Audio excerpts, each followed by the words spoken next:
ప్రవహించే నదులు ప్రకృతి శక్తిని నిరంతరం గుర్తు చేస్తూ ఉండే చోట ప్రకృతి భాషలోనే ఎంతో ఓర్పుగా బదులిచ్చిన ఒక వ్యక్తి ముందుకు వచ్చాడు. వంతెనలను పెంచే వ్యక్తి హేలీ వార్, పద్మశ్రీ 2026. భారతదేశపు తూర్పు కొండలలో ఋతుపవనాలు, వర్షాలు, తుఫానుల రూపంలో తమ ఉనికిని లిఖిస్తాయి. ప్రకృతితో ప్రజలు పోరాడరు, దాని మాట వింటారు. ఇక్కడ 1957లో మేఘాలయలో సోహ్రా దగ్గరలో ఉన్న సుదూర గ్రామం సియేజ్లో ఖాసీ కొండల ప్రజల నడుమ హేలీ వార్ జన్మించారు. 10 ఏళ్ల వయసులో ఆధునిక ప్రపంచంలో అత్యంత అరుదైన ఒక గుణాన్ని ఆశించే ఒక సాంప్రదాయంలో ఆయన అడుగుపెట్టారు. సహనం నిమిషాల రూపంలో కొలవలేనిది, ఏళ్ల తర్వాత కూడా తరతరాలుగా కొలవదగినది. నదుల మీదగా సజీవ వేళ్ల వంతెనను నిర్మించే సాంప్రదాయం ఖాసీ ప్రజల సుసంపన్నమైన వారసత్వంలో ఒక అమూల్య ఆభరణం. ఫికస్ ఎలాస్టికా అనే రబ్బరు అత్తి చెట్టు యొక్క వాయు మూలాల నుండి ఏర్పడిన ఈ నిర్మాణాలు మెచ్యూర్ కావడానికి దశాబ్దాలు పడుతుంది.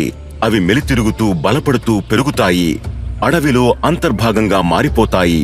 మానవ చాతుర్యం ఇంకా ప్రకృతి శక్తి మధ్య సమన్వయం. మా తాతయ్య నన్ను అడవిలోకి తీసుకువెళ్లేవారు. వేర్లతో ఏర్పడిన వంతెనలు ఉన్న చోట నదిని దాటడానికి ప్రజలు ఎన్నో మైళ్లు నడవాల్సి వచ్చేది. మా పొలాలకు వెళ్లడానికి ఇదే ఏకైక దారి. సజీవ వేర్ల వంతెనలను ఎలా నిర్మిస్తారో మా తాతగారు నాకు చూపించారు. వేర్లను ఎలా ఎంచుకోవాలి, వాటిని ఎలా సంరక్షించాలి, అవి బలంగా మారేంత వరకు నదికి ఆవలి వైపుకు వాటికి ఎలా ఆధారాన్ని కల్పించాలనేది ఆయన నాకు చూపించారు. ఈ వంతెనలు కేవలం నదిని దాటడానికి మాత్రమే కాదని, అవి మన అస్తిత్వంలోనే ఒక భాగమని ఆయన నాతో చెప్పారు. బాధ్యతలు ఉన్నా, మిరియాలు, పోకచెక్క తోటల్లో పని ఉన్నా హేలీ వార్ వంతెనల సంరక్షణను ఖచ్చితంగా చూసుకుంటారు. వాటిని శుభ్రపరుస్తూ, బలంగా చేస్తూ వాటి పెరుగుదలకు దారులు చేస్తాడు. ఎందుకంటే ఒక సజీవ వంతెన ఎప్పటికీ పూర్తి కాదు, దాన్ని పోషించాలి ఒక ప్రాణిలా. నేడు ప్రతి ఏటా 10,000 మందికి పైగా సందర్శకులు ఈ అద్భుతమైన కట్టడాలను వీక్షించడానికి సియేజ్కు వస్తారు. వాటి సౌందర్యానికి, అవి సూచించే జ్ఞానానికి ఎటువంటి కాలుష్యాన్ని కలిగించని ఒక రకమైన ఇంజనీరింగ్కు ఆకర్షితులై వారు వస్తారు.